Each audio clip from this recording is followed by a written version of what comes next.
Hey guys, welcome back to my channel. Today's video is going to be all about compact orchids. So if you've ever wanted to expand your collection but don't want to commit to getting something big, this is the right video for you.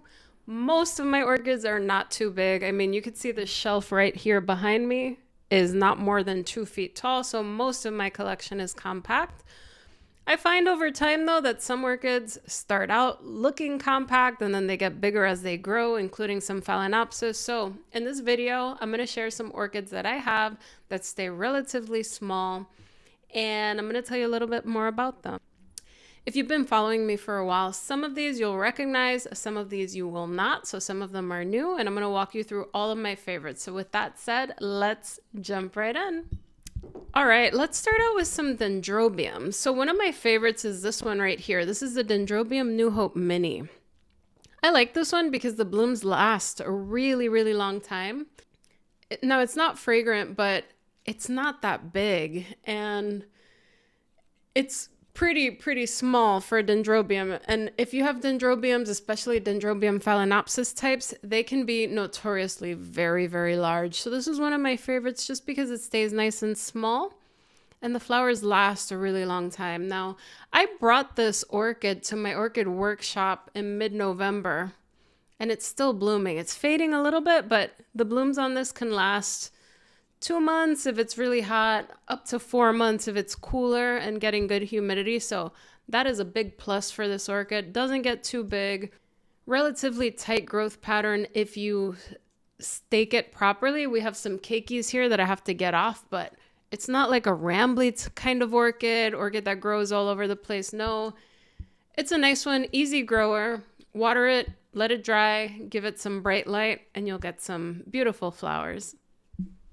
Okay, my next favorite is even better. So this one is the Dendrobium Enobis Purple. It's not too big. It's barely the size of my head. So I've had this orchid for 4 years, and every year I feel like it puts on a better show every single time. This one has a pretty tight growth pattern as well. I've never divided it, and I've had it for 4 years. So what I like about it the most is that it reblooms from old growths. Sometimes you don't get that with dendrobium. So this one just gets nicer and nicer. Now this is on its way out because it's been blooming for a few months now. So these are the leftover flowers, but I repotted it last year. The bloom count reduced because it repotted, but I'm leaving it in this pot for another year or two, and the bloom count will increase. Now I have this as the Dendrobium Enobis Purple Splash as well. Very beautiful, compact. The flower to plant size ratio is incredible. The only thing taking space is the flowers when it starts blooming, but no fragrance on this one, but we'll get to some fragrant ones shortly. But this one is really nice, and when it blooms and puts on a show, it's incredible. And again, not too big. Okay, let's move on to some Cattleyas. Now, I have this hybrid that I got from SVO. This is called the SLC Jungle Elf by the Cattleya Kyoguchi. I find this to be incredibly beautiful. It's the second time it blooms for me, and it's got a lot of flowers coming in. Now, I'm aware I recommend a lot of flowers and orchids that are hybrids that maybe they're available once. I buy them at SVO and then they're hard to find. What I do want to call out on this is that I've gotten the Cattleya Kyoguchi hybrids from SVO. I've seen many of them and they stay pretty small. So I had another one that had a yellow flower. It was very beautiful and it had a very similar fragrance. So this smells like honeysuckle.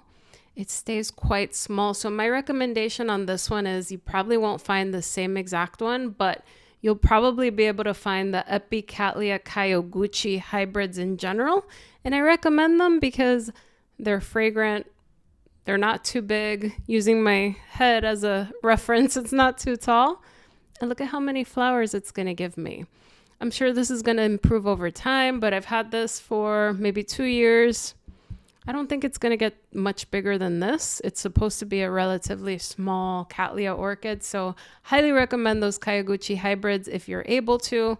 I don't know if you'll be able to find this one in particular, but go for those hybrids. They are incredible. Again, the fragrance is amazing. I had one that unfortunately I killed. I had it in semi-hydro. It didn't do so great. So I wasn't able to revive that one, but I want it back. So I'm going to look for these hybrids and maybe it'll be like my next Richard Mueller. Who knows? But I highly recommend these. Okay. You know, I can't make it through this video without talking about my boy Richard, right?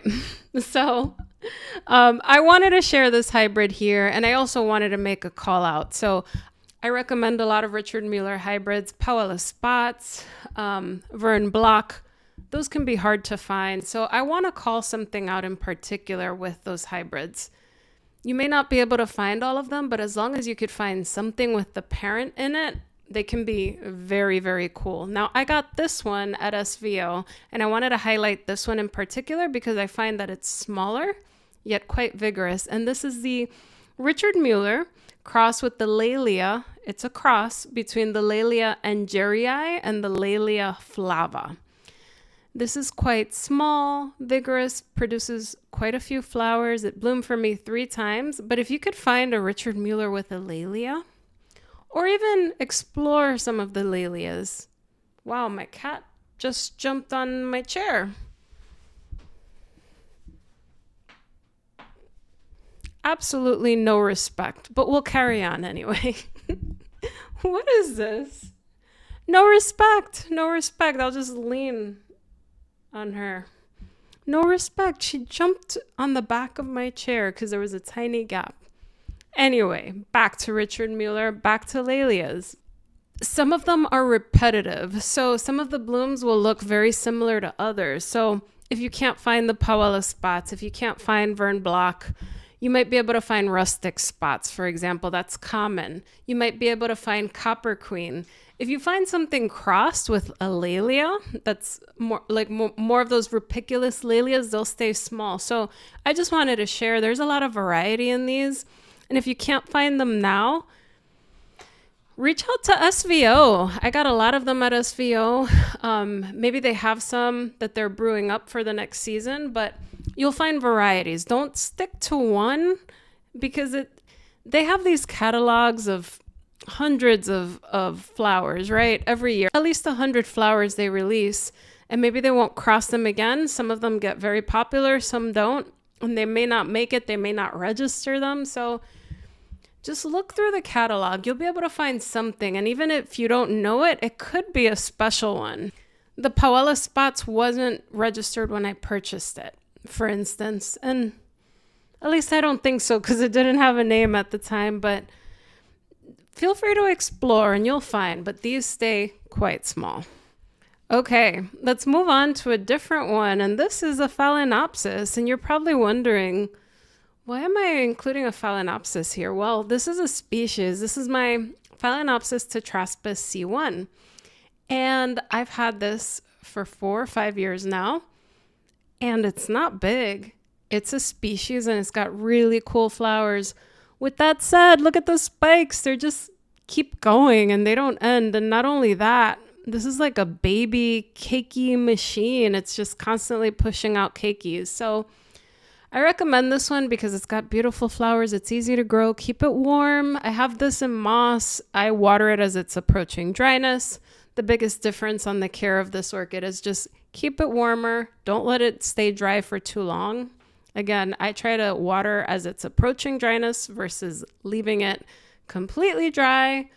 And I just find that it's vigorous, and for a species, it's easy to grow. And I have a lot of Phalaenopsis that over time, they get so big on me that I'm just like, what gives? Like my Eldi's Bear King, it started small. It's going to be in an 8-inch pot. It's ridiculous. So the Tetraspis stays pretty small. It's got cool flowers. Don't spend too much on it. They sell so expensive, but every now and then, you'll find some deals on it. I've seen Tetraspis Hybrids actually on Orchid Classics, the orchid shop, for not so much money, especially if you get like a box of them. So you don't have to rush to get something added to your wish list. And my recommendation on getting something a little bit cheaper is if you can get to an orchid show, you might be able to find them cheaper. Wait for a special or see if you could get it in a box with other things. Just my tip, but those are really cool. This cat is still, she wants to be the star of the show. You want to say hello? Zoe says hello. So the next one is another Phalaenopsis orchid, and this is the Jiaho's Pink Girl. This is so precious. Again, I'm recommending this because it's not too big. And I have a lot of Phalaenopsis that start small. They're labeled as minis, and then they just get way too big. This stays small, and it gives me double spikes every year. It's got a nice little light rosy fragrance. It has a Schilleriana as a parent, so it's incredible. The leaves are also quite nice, but it's a vigorous one, reliable bloomer. Hello. Very easy to grow. It's common too, so you should be able to find that one. And just like a little mini phal that smells good. So cute, so pretty. I think you'll enjoy this one. Just gorgeous. Okay, the last one that I want to share is, I don't have it anymore, but I'm going to show you a hybrid of it. And it is the Cattleya Walkeriana. So I had a Cattleya Walkeriana that did not make it after I had it in semi-hydro. So it lasted a very, very long time. It bloomed for me twice, very pretty, very rosy fragrance, and then it declined, and it led me to move away from the semi-hydro grow method. I do have another hybrid. I showed it in my last video, the Cattleya Hamana Egret, which is right here. As you could see, it's not very tall. It's quite vigorous, and this one survived semi-hydro. And it's doing really well in this bark and moss setup. So if you can get a hybrid with Walkeriana in it, these tend to stay pretty small. Just look at the parents on them. But if you can get yourself a Walkeriana, definitely give it a try. The fragrance is incredible. They smell like roses. The flowers are flat. They're very, very pretty. And you know what? Despite me killing it, I think if I could redo it with bark and moss, I'd have success. I found that a lot of species in semi-hydro just didn't make it. But if you treat it like any Cattleya, you water it, you let it dry, you give it a slightly cooler temperature at night. Occurs naturally for me here because when the lights go off, the heat drops. So it happens naturally. You should be good. You also want to make sure it's getting bright light, and it should work out well for you. If it grows indoors here for me, you guys are able to bloom it at home as well. So don't be afraid of the species. You have nothing to lose by giving them a shot, especially if you get them as a seedling. You could start there. It takes time, but I think I got mine for $20 at SVO. They're not crazy expensive if you find them in the right places, but I highly recommend those. Anyway, guys, let me know down below some of your favorite compact orchids. I'm curious to hear. And, you know, I haven't bought many orchids in the last few years. So my favorite small ones, they tend to be the same. So I have my Dendrobium Angel Baby Little Darling right over there. I love that orchid. I have my Jerry Refield Paradise Fuchsia. That one is small. I really like it. I've got my Brassivola Nodosa as well. Just honorable mention. It's so cute. It's little, but some people say that theirs get tall. Mine stays pretty small. So much variety of orchids that you can try that don't get too big. If you're growing indoors, it's just easier if you keep the size of your orchids down. Of course, you don't have to, but it just means you have room for more. Anyway, guys, thank you so much for watching, and I'll see you in the next video. Bye, everyone.